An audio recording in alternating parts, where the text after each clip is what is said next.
Welcome back to Presidential Chronicles. Today it's episode 4. We are going to explore presidents 21 to 25, so let's begin. First up, President Chester A. Arthur.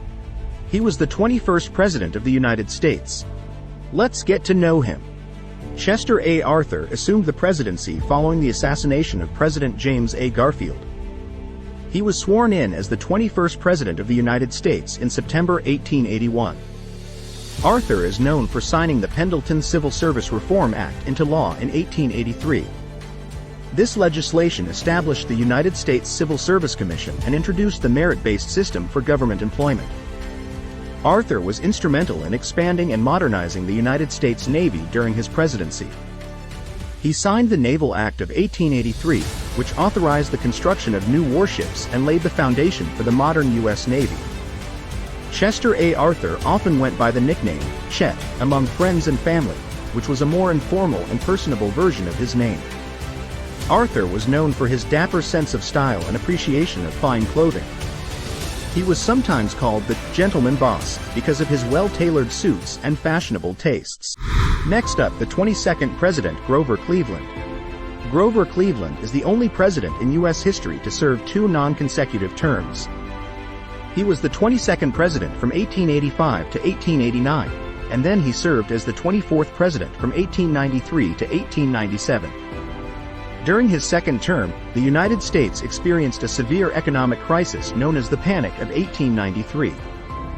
This led to widespread unemployment and business failures, and Cleveland's response to the crisis had a significant impact on his presidency.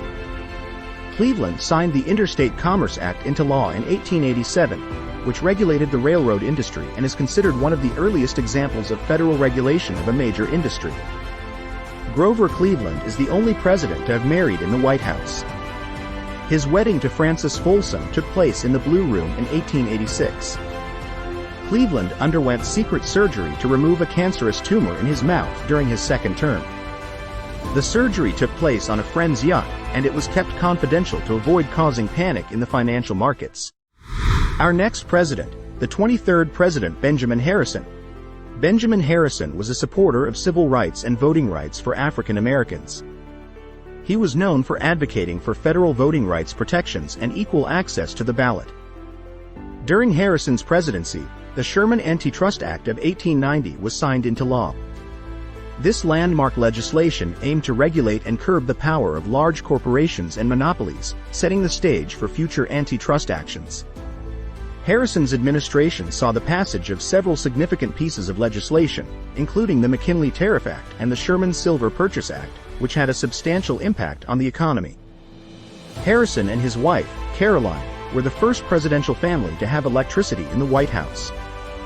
However, they were reportedly so cautious about electric shock that they often used the new lighting sparingly. Benjamin Harrison and his family had 2 pet opossums named Mr. Reciprocity and Mr. Protection, reflecting their playful and politically themed approach to choosing White House pets. As previously stated, our 24th president was Grover Cleveland. This is his second term as president.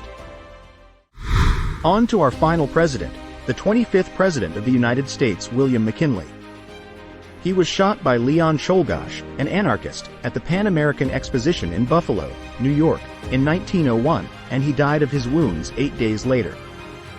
During McKinley's presidency, the United States became involved in the Spanish-American War in 1898. This war led to the acquisition of territories such as Puerto Rico, Guam, and the Philippines. McKinley was a strong advocate of the gold standard, and his presidency saw the passage of the Gold Standard Act of 1900, which officially put the United States on the gold standard for its currency.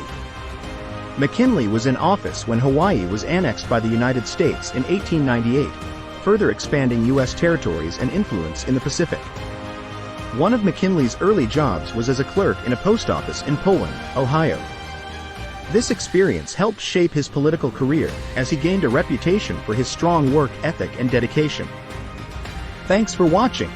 Don't forget to like and subscribe and be on the watch for episode 5.